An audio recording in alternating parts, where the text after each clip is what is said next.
रासायनिक शेतीमुळे जमिनीत विषबाधा होत आहे, विष पेरले जात आहे आणि विष तयार केले जात आहे, ही चिंताजनक बाब आहे। मात्र येथील एका शेतकऱ्याने सेंद्रिय शेतीतून विषमुक्त भारत घडवण्याचा निर्धार केलाय। त्यांच्या शेतामध्ये पूर्णपणे सेंद्रिय पद्धतीचा अवलंब करून ते यशस्वी आणि आदर्श शेतकरी म्हणून उदयास आले आहेत। होय, आज बहुतेक शेतकरी वेगवेगळ्या कंपन्यांच्या पेरणी बियाणे, रासायनिक खते आणि कीटकनाशके वापरून कमी वेळेमध्ये जास्त पीक घेण्याच्या घाईत असतात।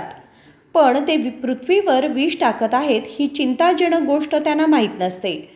ही बाब गांभीर्याने घेत बेळगाव तालुक्यातील सिद्धनभावी गावातील शंकरगौडा पडिगौडा हादिमणी या शेतकऱ्याने पूर्णपणे सेंद्रिय शेतीतून शेतीमध्ये क्रांती घडवली आहे।